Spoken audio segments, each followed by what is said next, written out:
Oke, lanjut. Kita akan membahas materi tentang elastisitas permintaan dan elastisitas penawaran. Di sini ada konsep elastisitas. Diketahui bahwa elastisitas itu adalah pengaruh perubahan harga terhadap jumlah barang yang diminta atau yang ditawarkan. Ada elastisitas permintaan dan ada elastisitas penawaran. Kalian bisa baca sendiri. Lalu kita next, di sini ada faktor-faktor yang mempengaruhi elastisitas permintaan.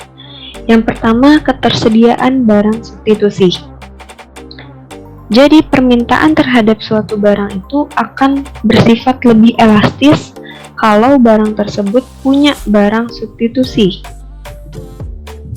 Contohnya, ketika harga mentega naik, maka konsumen akan dengan mudah mengalihkannya ke margarin, sehingga permintaan mentega menjadi turun. Nah, margarin itu adalah barang substitusi dari mentega. Tapi sebaliknya, kalau permintaan terhadap suatu barang itu akan bersifat kurang elastis apabila barang tersebut tidak memiliki barang substitusi. Contohnya adalah garam. Garam itu kan pasti kita butuh ya.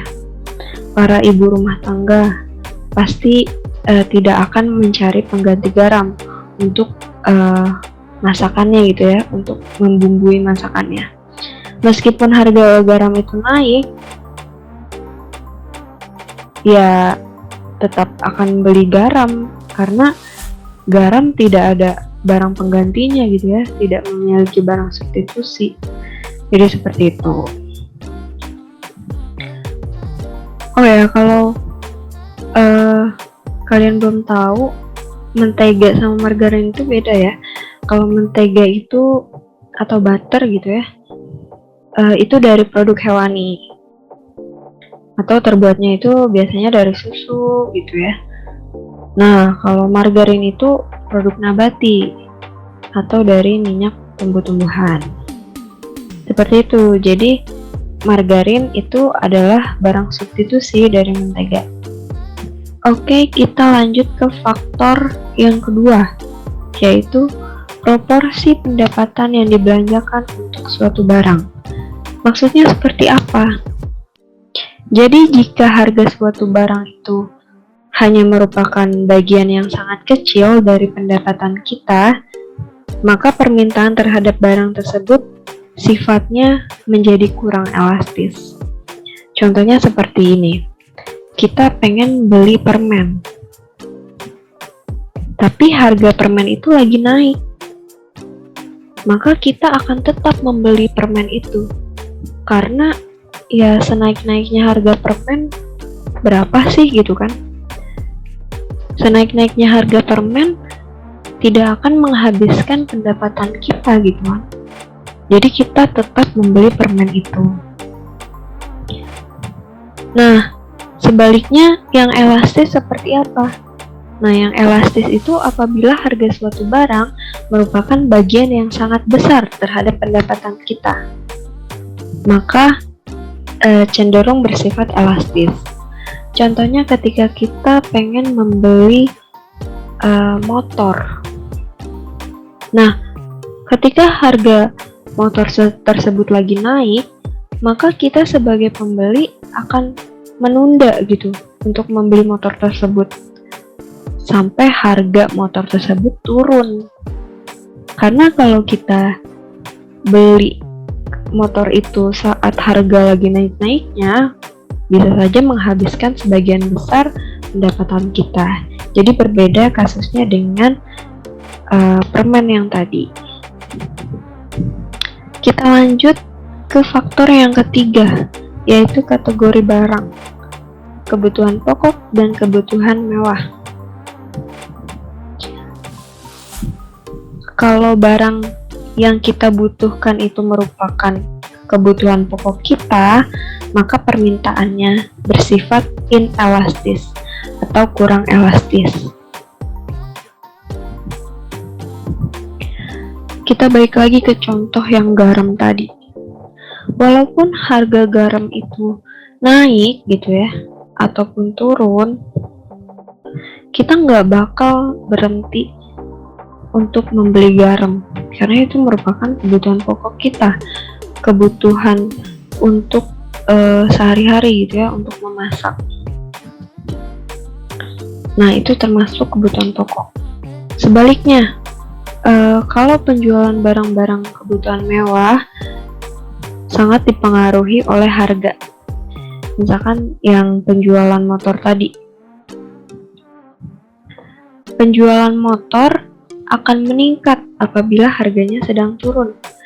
Kita kalau lihat harga motor turun, pasti banyak yang beli.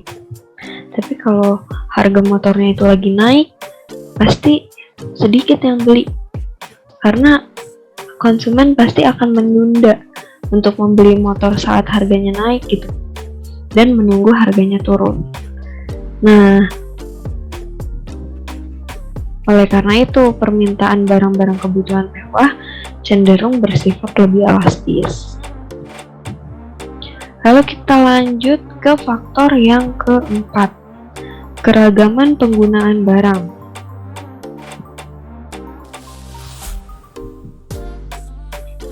Kalau kita punya barang yang banyak kegunaannya, kalau kita punya barang yang serbaguna, maka barang tersebut sifatnya akan elastis. Contohnya seperti karet.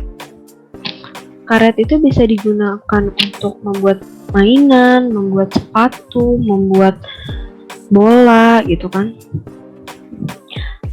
Nah, permintaan terhadap karet itu menjadi lebih elastis karena ketika harganya turun, banyak produsen-produsen yang menggunakan karet tersebut untuk memproduksi barang gitu. Sekarang kita lanjut ke faktor-faktor yang mempengaruhi elastisitas penawaran.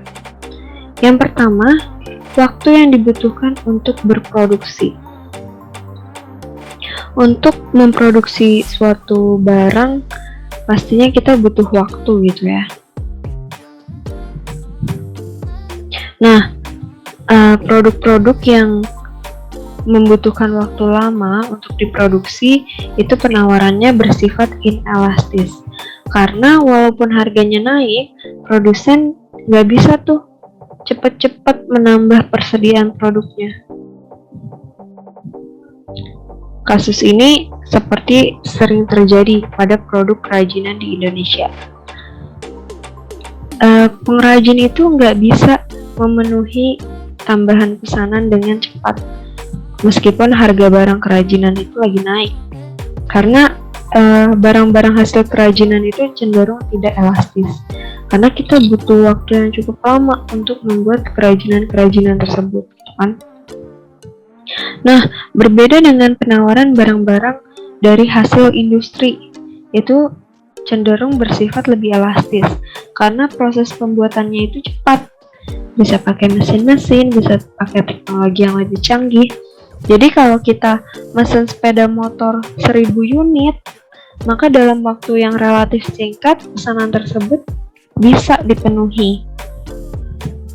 Hal ini karena proses produksinya dilakukan dengan teknologi yang canggih tadi, beda dengan pengrajin tadi, itu kan.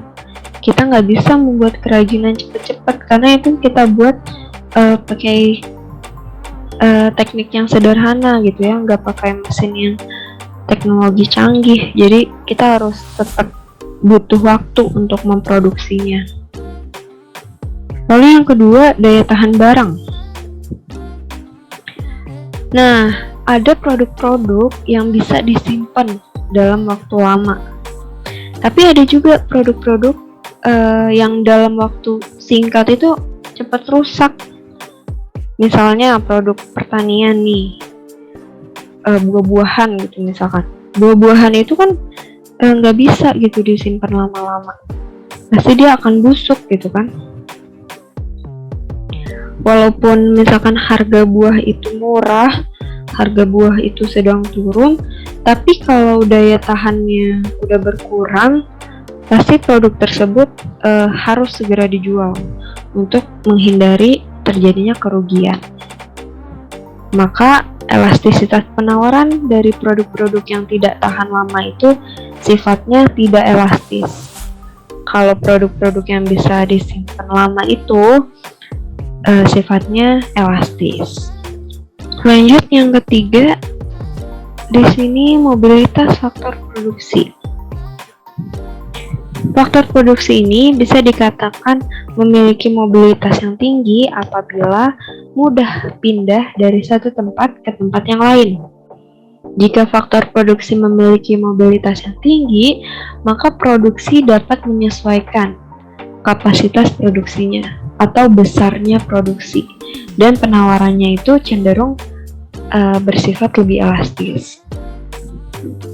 Beberapa jenis produk yang memerlukan tenaga-tenaga ahli atau mesin-mesin khusus untuk memproduksinya, penawaran barang seperti ini malah cenderung kurang elastis karena tenaga kerja yang berkeahlian tinggi ini atau peralatan khusus yang canggih agak sulit diperoleh gitu ya.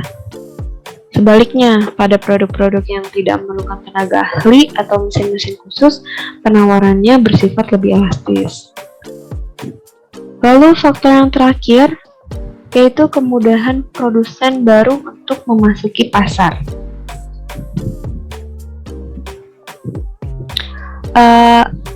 Pasar produk-produk tertentu itu ada yang mudah dimasuki oleh produsen, ada juga yang sulit dimasuki oleh produsen.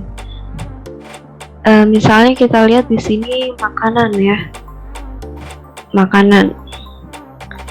Misalnya contoh makanan rengginang. Ketika orang sudah mulai suka rengginang, nah harga rengginang itu sedikit demi sedikit mulai naik karena banyak orang yang menyukai, sehingga banyak permintaan akan rengginang gitu. Nah, hal ini bisa menarik pedagang yang lain untuk menjual rengginang juga. Mereka bisa dengan mudah membuka usaha rengginang tersebut karena tidak begitu banyak membutuhkan modal dan cepat untuk merealisasikannya. Oleh karena itu, jika sebuah pasar memiliki sifat mudah dimasuki oleh produsen baru, maka penawarannya cenderung bersifat lebih elastis. Begitu juga sebaliknya. Nah, lalu di sini ada rumus elastisitas permintaan dan elastisitas penawaran.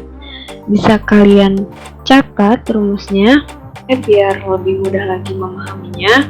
Di sini ada contoh soal. Misalkan pada tingkat harga sebesar 5.000, jumlah yang diminta konsumen sebesar 10. Sedangkan pada waktu harga sebesar 6.000, jumlah yang ingin dibeli konsumen sebanyak 12. Pertanyaannya, hitunglah berapa nilai koefisien elastisitas penawarannya. Nah, tadi udah ada rumus elastisitas penawarannya.